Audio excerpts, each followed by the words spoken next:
حضور نے ارشاد فرمایا جس کو 3 چیزیں مل گئیں یہ اس کی خوش بختی سے ہے، اچھا گھر، اچھی سواری اور اچھی بیوی۔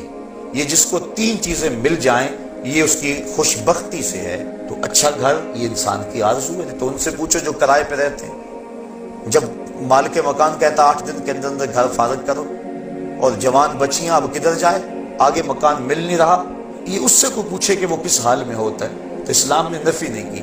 ہاں گھر ضرورت کے لیے ہو، تفاخر کے لیے نہ ہو، احساس لوگوں کو دینے کے لیے، اپنی ٹھاٹ باٹ کا اظہار کرنے کے لیے، اس کی نفی کی۔ گنبد نما مکانوں کی تعمیر کو شریعت میں ناپسند کیا گیا، لیکن آسودگی کا گھر، ضرورت کا گھر، اس کا حساب نہیں ہوگا، لیکن جو ضرورت سے زائد ہوگا اس کا حساب ہوگا۔ 3 چیزوں کا حساب نہیں ہوگا، ستر عورت کے لیے جو کپڑا پہنا جاتا ہے، دوسرا ضرورت کا مکان، اور تیسرا بھوک کے وقت کھانا اور پینا۔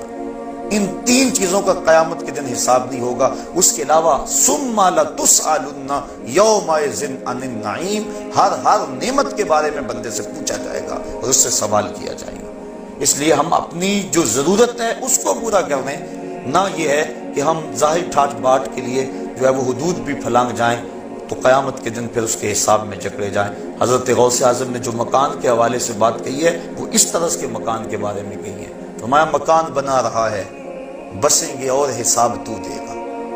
تو شریعت نے جو ہے وہ مکان کی نفی نہیں کی، اس کے انداز کی نفی کی۔ حضور نے خود حجرات تعمیر کیے تھے ازواج کے لیے، لیکن وہ اتنے اونچے نہیں تھے، بلکہ زمین پہ کھڑے ہو کے ان کی چھت کو ہاتھ لگ جاتا تھا۔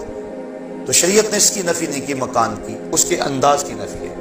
اب فرمایا یہ 8 چیزیں تمہیں محبوب ہے، دوبارہ سن لیں۔ قل ان کان آباؤکم وابناؤکم واخوانکم وازواجکم وعشیرتکم واموال اقترفتموها وتجارۃ تخشون کسادها ومساکن ترضونها، تمہارے ماں باپ، تمہارے بیٹے، تمہارے بھائی، تمہاری بیویاں، تمہارے مال، تمہاری تجارت، تمہارے پسندیدہ بنگلے اور تمہارے قبیلے، یہ 8 چیزیں احب الیکم، تمہیں زیادہ محبوب ہیں، من اللہ ورسولہ وجہاد فی سبیلہ فتربصوا حتی یاتی اللہ بامرہ، اگر اللہ اس کے رسول کریم اور جہاد فی سبیل اللہ سے تمہیں یہ 8 چیزیں زیادہ محبوب ہیں تو پھر فرمایا اللہ کے عذاب کا انتظار کرو، اور اللہ فاسقوں کو ہدایت نہیں دیا کرتا۔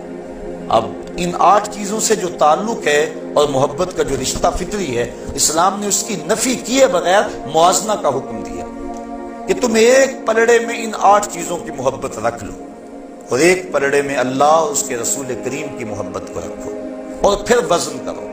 اب میں اور آپ نے اپنے آپ کو اپنے ضمیر میں خود عدالت لگا کے ترازو گاڑ کے ہم دیکھ سکتے ہیں کہ ہم کس سمت ہیں اور ہمارا وزن کس پلڑے میں جاتا ہے۔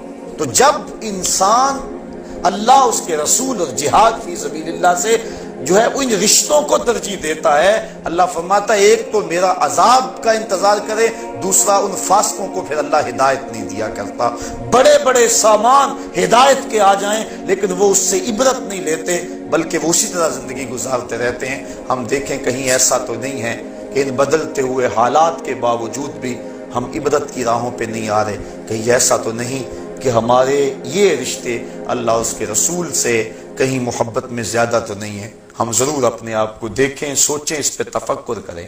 صحابہ کی تو زندگی دیکھیے، ایک صحابی حضور کی خدمت میں حاضر ہوا، بیٹھا، سلام لیا، آقا نے جواب نہیں دیا، بڑا پریشان ہوا، عرض کی حضور مجھ سے کون سی غلطی ہو گئی کہ آپ نے میرے سلام کا جواب نہیں دیا؟ حضور کا ناراض ہو جانا صحابہ پر قیامت سے کم نہیں تھا۔ حضور نے سلام نہ دیا، وہ پریشان ہو گیا، عرض کی حضور کون سی میرے سے خطا سرزد ہو گئی؟ آقا نے اس کے ہاتھ کی طرف اشارہ کیا، سونے کی انگوٹھی پہنی تھی، اس نے انگوٹھی اتاری اور پھینک دی، حضور نے سلام کا جواب دے دیا۔ گفتگو ہوتی رہی، جب لوگ اٹھ کے جانے لگے یہ بھی اٹھ کے چل دیا۔ کس نے کہا جناب انگوٹھی تو اٹھا لو، قیمتی ہے، سونے کی ہے، تم نہ پہننا، بیوی کو دے دینا، وہ اس کے لیے تو جائز ہے۔ کہا جس انگوٹھی پہ میرے آقا کی ناپسندیدگی کی نگاہ پڑ گئی ہے میں اس کو اب کبھی بھی نہیں اٹھا سکتا۔ جس کو حضور نے ناپسندیدگی سے دیکھ لیا ہے اب وہ میرے کام کی نہیں رہی۔ یہ تھا ان کا پیار اور یہ تھی